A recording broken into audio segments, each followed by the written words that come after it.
Pourquoi venir à Marseille? C'est la deuxième plus grande ville de France. Parce que j'aime Marseille. Bonsoir à tous et bienvenue sur la chaîne. Ce soir, nous allons plonger dans une histoire où la politique devient une affaire de cœur, de trahison et de revanche. Un récit où le pouvoir se mêle à la rancune, où chaque alliance cache une blessure et où le pardon n'existe pas. L'homme au centre de ce drame? Nicolas Sarkozy. Ancien président de la République française, figure à la fois admirée et détestée, il incarne la passion, la colère et la soif de victoire. Mais derrière son énergie et son sourire, il cache un tempérament qui ne connaît ni oubli ni repos. Car Sarkozy, c'est avant tout l'homme qui ne pardonne pas.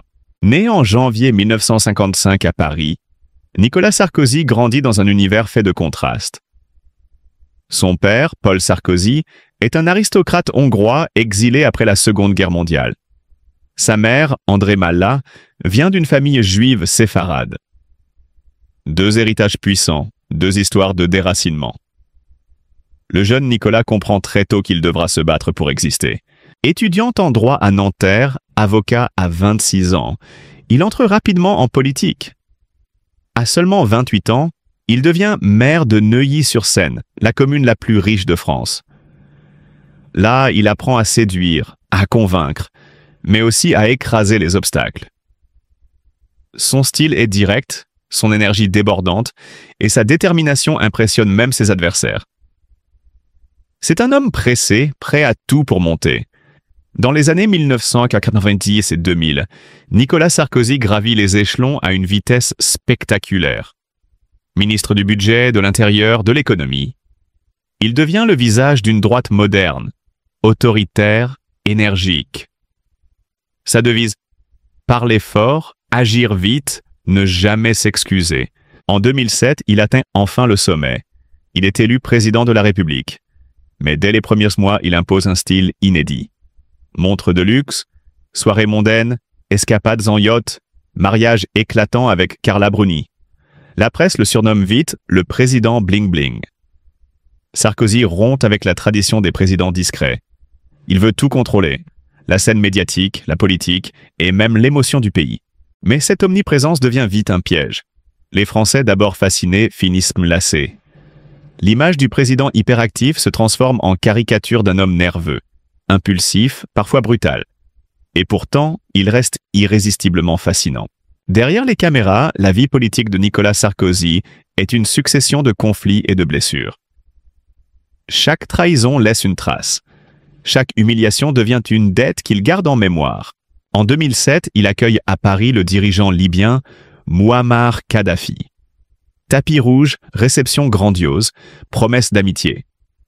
Mais 4 ans plus tard, Sarkozy autorise l'intervention militaire en Libye, qui conduira à la mort du même Kadhafi. Une alliance transformée en trahison sanglante. Depuis, cette décision plane comme une ombre sur sa carrière. Certains y voient un acte de courage politique, d'autres un règlement de compte personnel. Le premier nom sur sa liste noire, c'est Dominique de Villepin. Deux hommes que tout oppose. Villepin, le diplomate élégant, fidèle à Jacques Chirac. Sarkozy, le pragmatique, ambitieux, impatient. Leur rivalité éclate au grand jour avec l'affaire Clearstream. Villepin est accusé d'avoir manipulé un faux document pour impliquer Sarkozy dans un scandale financier. Sarkozy se sent trahi, sali, insulté.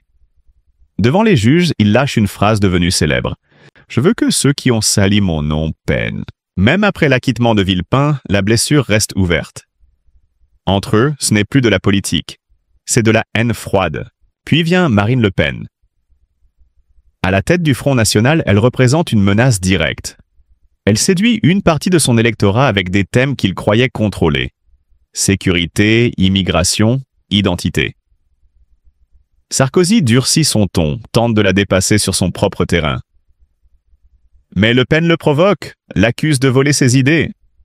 Cette guerre idéologique deviendra un affrontement personnel, symbole d'une droite française divisée en deux. En 2012, Sarkozy perd face à François Hollande. Ce soir-là, sur la place de la Concorde, il prononce un discours digne, mais son regard trahit une profonde amertume. Il croit encore pouvoir revenir.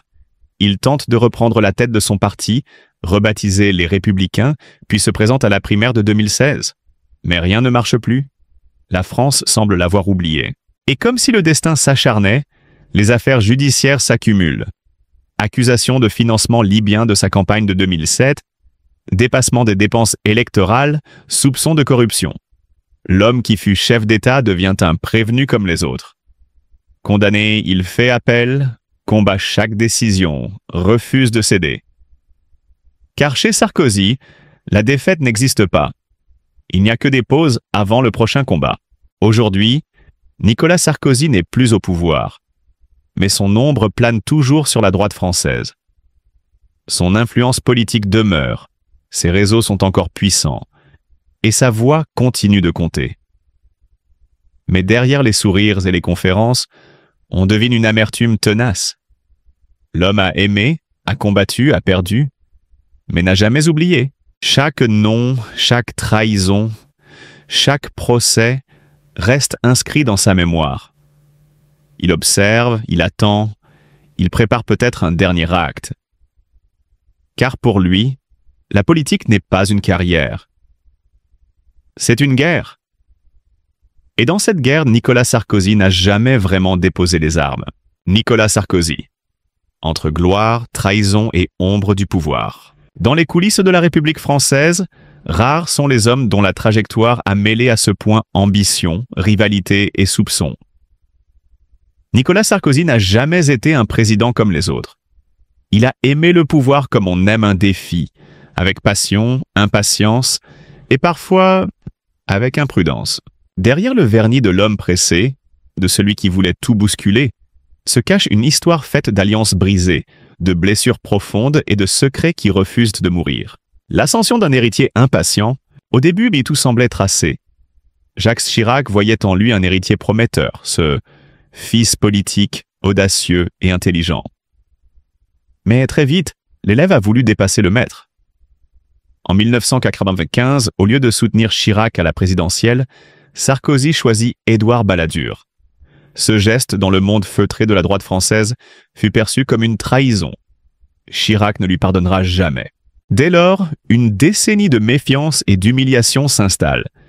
Sarkozy est tenu à distance, marginalisé, mais jamais abattu. Au contraire, cette mise à l'écart nourrit sa rage de conquête. Lorsqu'il entre enfin à l'Élysée en 2007, il ne cache plus son mépris pour celui qu'il appelait autrefois son père politique. On raconte qu'il aurait qualifié Chirac de « roi fainéant ». Et quand l'ancien président s'éteint, Sarkozy ne vient pas se recueillir. Ce silence vaut plus que 1000 mots. C'est la rupture d'un lien quasi filial, devenu froideur historique. Les ennemis utiles, Le Pen, Hollande, Villepin, Sarkozy a toujours su que le pouvoir se nourrit d'adversaires. Marine Le Pen d'abord, qu'il qualifie de « danger pour la République ». Elle, en retour, le traite d'opportuniste du système. Cette guerre de mots ne s'est jamais vraiment arrêtée. Chacun se construit en opposition à l'autre, comme si leur destin était lié par un fil invisible. Puis vient François Hollande, son rival socialiste. En 2012, celui-ci met fin à son règne. Pour Sarkozy, cette défaite n'est pas seulement politique, c'est une humiliation personnelle. Depuis, les pics pleuvent. Président amateur, dit l'un. Homme obsédé par le pouvoir, répond l'autre. Ils ne se parlent plus, ne se serrent plus la main. Deux anciens chefs d'État unis par une rancune glaciale. Et que dire de Dominique de Villepin? L'ennemi intime. L'homme qui aurait pu être un allié devient son plus féroce détracteur. Un jour, sur un plateau télé, Villepin lâche cette phrase acide. « Je n'ai jamais eu besoin d'un appareil pour exister ». Sarkozy, en privé, le surnomme « l'aristocrate de pacotille ». Une haine ancienne, presque shakespearienne, où la jalousie et l'orgueil s'entremêlent. L'ombre de Kadhafi, le secret qui hante. Mais aucune rivalité politique n'aura autant terni son image que celle liée à Mouammar Kadhafi. En décembre 2007, Paris déroule le tapis rouge au dictateur libyen. Une tente bédouine est plantée dans les jardins de l'hôtel Marigny, à 2 pas de l'Élysée. Les contrats pleuvent, les sourires aussi. Officiellement, il s'agit d'une ouverture diplomatique. Officieusement, les rumeurs vont bon train. Kadhafi aurait financé la campagne présidentielle de Sarkozy à hauteur de 50 millions d'euros. Des témoins, des documents, des valises d'argent, tout converge sans jamais prouver totalement, mais l'ombre est là, et elle va s'épaissir. Et, en 2011, lorsque la révolte éclate en Libye, Sarkozy devient l'un des plus ardents défenseurs d'une intervention militaire. Quelques semaines plus tard, le régime s'effondre. Kadhafi est capturé et lynché dans une vidéo qui fera le tour du monde. Celui qui l'avait reçu en héros quelques années plus tôt se retrouve accusé d'avoir ordonné, sinon son exécution, du moins son effacement. Hasard de l'histoire? Réglage de compte? Ou volonté d'effacer un témoin gênant? La justice française enquête encore. Mais une chose est certaine. Même mort, Kadhafi continue de hanter la vie de Nicolas Sarkozy. La chute. De l'Élysée au tribunal. Après la défaite de 2012, Sarkozy aurait pu tourner la page. Prendre du recul. Redevenir un simple citoyen. Mais ce n'est pas dans sa nature. L'homme du retour, du combat permanent, décide de reprendre la tête de son parti, rebaptisé les Républicains. Seulement voilà, la machine s'enraye. En 2014, éclate l'affaire Big Malion. Des fausses factures pour masquer les dépassements faramineux de frais de campagne. Sarkozy nie, mais les preuves s'accumulent. Les juges s'en mêlent, la presse s'en délecte.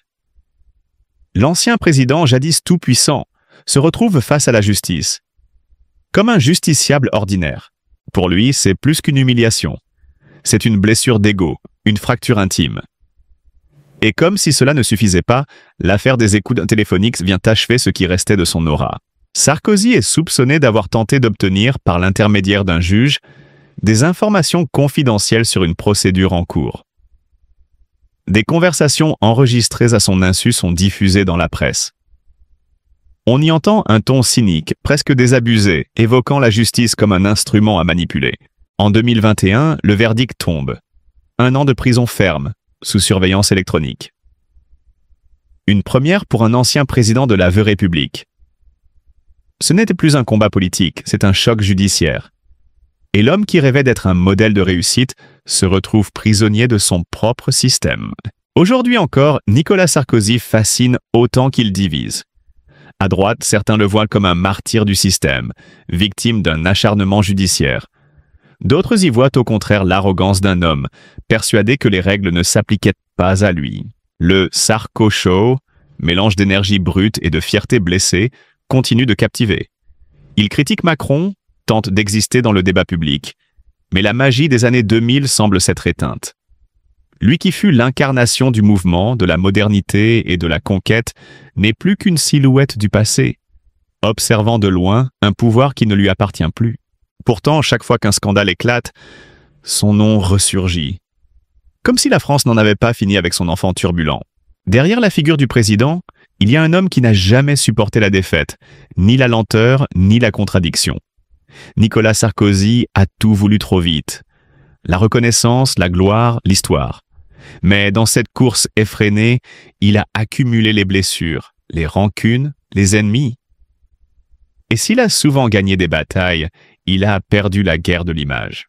Aujourd'hui, il reste un mystère, celui d'un homme que le pouvoir a consumé autant qu'il l'a façonné. Un homme que ses amitiés brisées, ses procès et ses fantômes politiques continuent droit-ci de poursuivre, bien après sa présidence. Et peut-être est-ce là, dans cette ombre mêlée de grandeur et de chute, que réside toute la tragédie de Nicolas Sarkozy. Il y a chez Nicolas Sarkozy une énergie que rien ne semble pouvoir éteindre.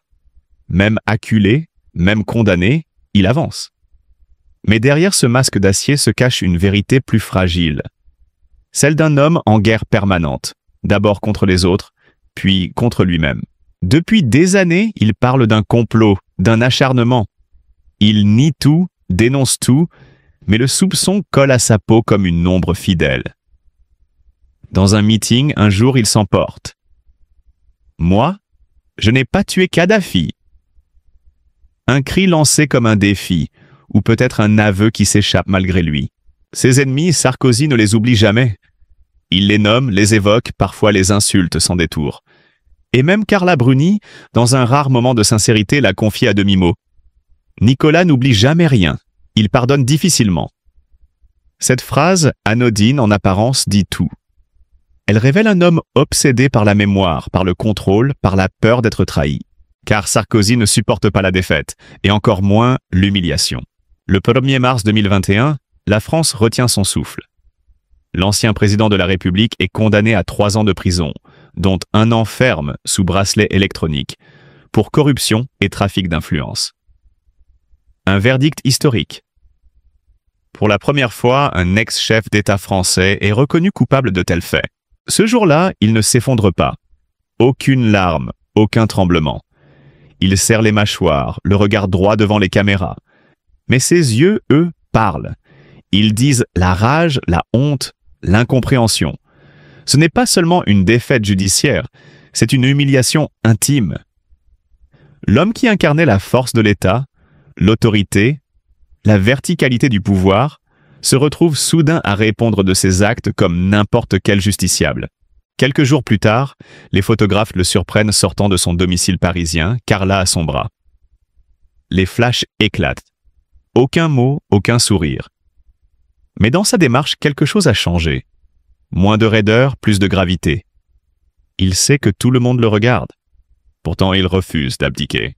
À la télévision, il déclare d'une voix ferme « Je suis innocent, je me battrai jusqu'au bout ». Même dans la chute, Sarkozy reste un combattant. Mais derrière cette posture se cache une fatigue nouvelle. Ce même mois, dans un restaurant discret, il déjeune avec Brice Hortefeux, l'un des derniers fidèles. Le repas est silencieux, presque solennel.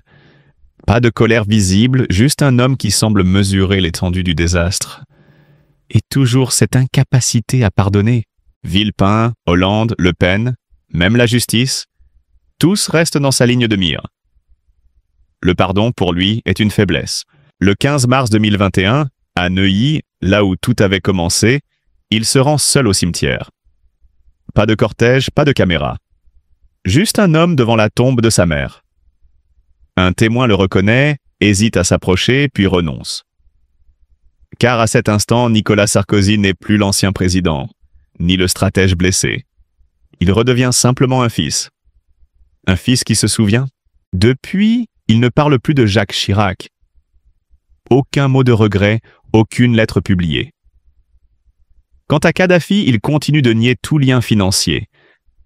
À un journaliste qui l'interroge, il répond sèchement « Je ne répondrai plus jamais à cette question ». Une fin de non-recevoir définitive. En décembre 2021, il reprend la parole, presque solennelle. « Ce que je vis aujourd'hui n'est pas une fin, c'est une étape ». Une phrase lourde de sens, presque prophétique. Car pour Sarkozy, rien ne s'arrête jamais. Ni les batailles, ni les rancunes. Aujourd'hui, il n'occupe plus aucun poste officiel, mais son ombre plane toujours sur la vie politique française. Son nom revient sans cesse, dans les débats, les couloirs, les dîners entre initiés. Son influence est discrète mais réelle, et pourtant une question persiste. Que reste-t-il de l'homme ? Du président flamboyant, du ministre hyperactif, du mari, du père, de l'ami ? De celui qui croyait dur comme fer à sa légitimité, quitte à se fermer les portes du pardon? Ses 5 grands adversaires, Chirac, Villepin, Hollande, Le Pen, Kadhafi, sont autant de blessures ouvertes. Aucun d'eux n'a reçu un geste d'apaisement. Pas une main tendue, pas une excuse. Alors, au fond, peut-on gouverner sans jamais pardonner? Peut-on vivre sans alléger un jour le poids de la rancune? Parce que, à force de vouloir toujours gagner, on finit parfois par tout perdre. Et que reste-t-il de la victoire si elle ne laisse derrière elle qu'un champ de ruines? Que vaut le pouvoir si l'on finit seul, entouré seulement de silence et de regrets? Le pardon n'efface pas toujours les fautes, mais il libère les âmes. Et dans le cas de Nicolas Sarkozy, c'est peut-être la seule bataille qu'il n'a jamais voulu livrer. Celle contre lui-même. Car derrière l'homme d'État, il y a une ombre plus vaste, celle des conflits non résolus, des blessures qu'on ne soigne jamais. Et peut-être, oui, que l'histoire, elle non plus, ne pardonnera pas.